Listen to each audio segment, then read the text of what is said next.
গুপ্ত রাজনীতির বিষয়টি আসলে সামনে চলে আসলো কেন? আমরা ৫ আগস্টের পরে দেখলাম যে আপনাকে জড়িয়ে বা আরো অনেক সদস্য আছে তাদেরকে নিয়ে কথা বলা হয়েছে। সেই বিষয়টি সামনে কেন আসলো? কারা এটি করেছে মনে হয় আপনার কাছে? ধন্যবাদ। ২১শে টিভির ২১শে রাত যারা দেখছেন এবং ভবিষ্যতে যারা দেখবেন, আহ, জুলাই বিপ্লবের পরে এই ধরনের ট্যাগিংয়ের রাজনীতি, ফ্রেমিংয়ের রাজনীতি আমরা চেয়েছিলাম এগুলো কবররচিত হোক। কিন্তু বিপ্লবের পরে আমরা ক্রমাগত দেখতে পাচ্ছি যাদেরকে আমরা বন্ধুপ্রতিম মনে করি তারা সে আগের ধারায় ট্যাগিংয়ের রাজনীতি, ফ্রেমিংয়ের রাজনীতি ফিরে যাচ্ছে। এখন আমার একটু বোঝা দরকার, গুপ্ত বলতে আপনি কি বোঝাচ্ছেন? গুপ্ত রাজনীতি মানে যারা লুকিয়ে ছিল একসময় আসতে হলে আমাকে পিছনেই যেতে হবে। আরো যে যারা বলা হচ্ছে অভিযোগ, যিনি যারা আন্দোলনে ছিলেন, যে ছাত্রলীগের সঙ্গে যারা কাজ করেছে, ছাত্রলীগের সঙ্গে থেকে যারা সাধারণ শিক্ষার্থীদের নির্যাতন করেছে, এই ধরনের অভিযোগ আমরা দেখেছি সংবাদ মাধ্যমে বা সোশ্যাল নেটওয়ার্কে। আচ্ছা দেখেন, এখানে গত ১৬ বছরে বাংলাদেশে খুনি হাসিনা এবং তার দোসররা, বিশেষ করে যদি আমরা ক্যাম্পাসগুলোতে বলি, ছাত্রলীগের সন্ত্রাসীরা প্রত্যেকটা ক্যাম্পাসে এক একটা ক্যান্টনমেন্ট বানিয়েছিল। বিশ্ববিদ্যালয়ে যখন কোনো শিক্ষার্থী পড়তে যেত তাদেরকে জোরপূর্বক তাদেরকে প্রোগ্রামে নিয়ে যাওয়া, তাদেরকে গণরুম গ্যাস রুমের মাধ্যমে তাদেরকে দাসের মতো করে ব্যবহার করা এবং সেই দুর্বৃত্তায়ন রাজনীতি আমরা দেখতে পেয়েছি।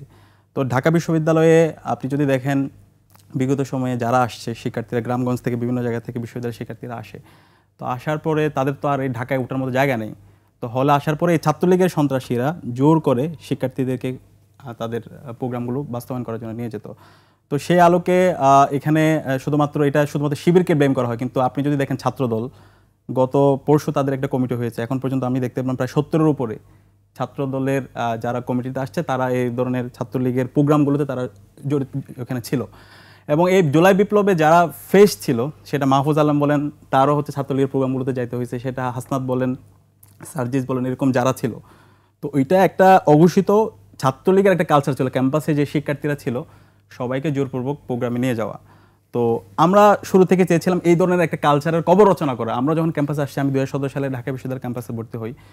ভর্তি হওয়ার পরে যখন আমরা এই কালচারগুলো দেখেছি তখন ভেতরে একটা ক্ষোভ তৈরি হয় এবং আমরা চেয়েছিলাম এই ক্ষোভের মাধ্যমে এই কালচারের আমরা কবর রচনা করব।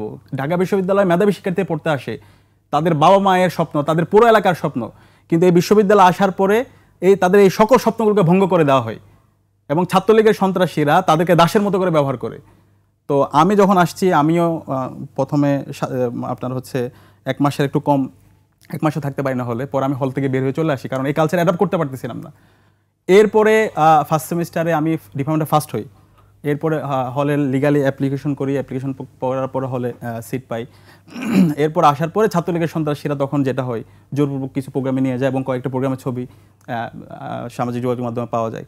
তো তখন আমরা যারা ছিলাম এরকম ক্যাম্পাসে, যারা ফেসিবাদ বিরোধী যারা লড়াই করতো, আমরা সবার সাথে আমাদের যোগাযোগ ছিল।